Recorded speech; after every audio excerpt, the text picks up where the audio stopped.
You all, by show of hands, have played chess or checkers before? Good. Put your hands down. Fellas, in 2020, with your life and the way that you live it, we got to start playing chess instead of checkers. When you play the game of checkers, all you are trying to do is accumulate pieces. There's no strategy to it. You get the red or you get the black, your purpose is to literally just hop the other color. There's no strategy involved. In the game of chess, there are 16 pieces on the chessboard with nine pieces that have different functions. And you don't just set up and play the game of chess. That's why most people don't choose to play it, because there's a level of strategy that you have to have when you're on the chessboard. Like when you play chess, you have to strategically move your pieces, not just with your own insight of what your pieces are going to do, but you also have to think about how your opponent is going to counter what you're going to do.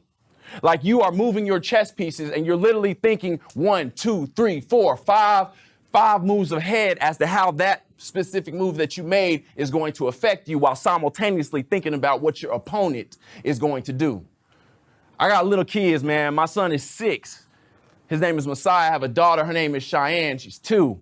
And I've got 2 of my nieces and my nephews in the house, and they were watching this movie off the Disney app, the Disney Plus app, and it was called Queen of the Catway.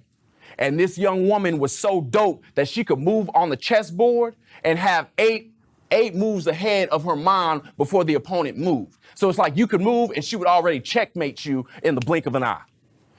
How many of you all as men are living your life in such a way when it comes to your goals and your dreams that you are thinking about how your actions today will affect your tomorrow, will affect you next week, next month, next year, 3 years, 5 years, 10 years down the road? That's why it blows my mind, Kings, when people wake up every day and they say, I don't have anything to do today. 24/7, 365, gentlemen, you should always wake up out of bed and have an agenda of what you are supposed to do, because the decisions, the moves that you are making today are going to dictate where you are tomorrow and in the future. This life that you live has purpose.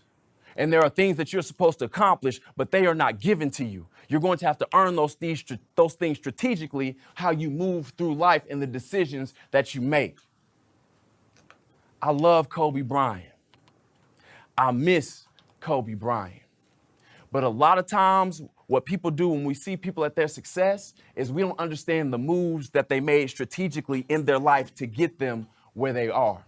Kobe Bryant will go down as one of the greatest basketball players, arguably, that ever lived. But where I kick myself is because, like, I relish Kobe of where he was at his stardom, but I neglected to take a look at his life to recognize what it took for him to get there. Like, we see people and they're doing their thing on the court. If they're an artist, if they're a musician, if they're a CEO or whatever, we see them in their dominance, but we forget what it took for them to get there. After Kobe's passing, you learn so much more about him and how he approached the game, and you recognize why he was fantastic and phenomenal at what he did.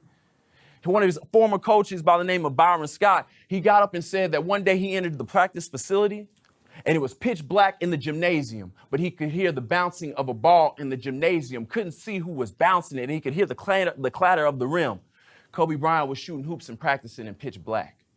Shaquille O'Neal said he walked through the gymnasium for the practice facility one day and he saw Kobe Bryant on the court by himself playing basketball, one-on-one moves, envisioning what the game was going to be like 3 to 4 hours in advance, and he was doing it with no basketball in his hand.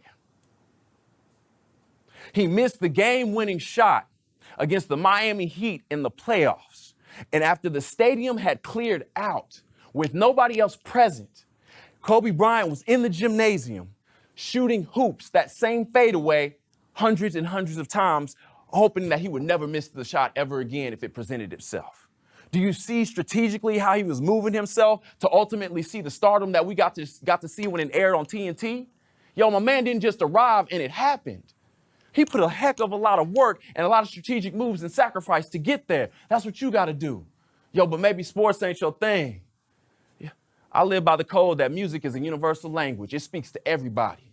So I love J. Cole. I love him as a lyricist, man. I think my man is pretty dope. But what most people don't understand about J. Cole is that he made the strategic chess move to get a degree from St. John's University. One of the few rappers that actually has a college degree. But if you listen to him lyrically, you understand that the move was strategic because he has so much more depth in his rhymes. There's an album that he did with Dreamville that came out in 2019. And there's a story, you can look it up, of the studio session that J. Cole had. And the beat was playing for the studio session.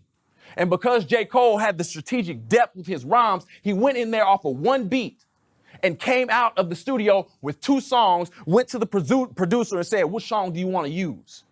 He's that deep with his rhymes. Most people just go in to record one track and bounce.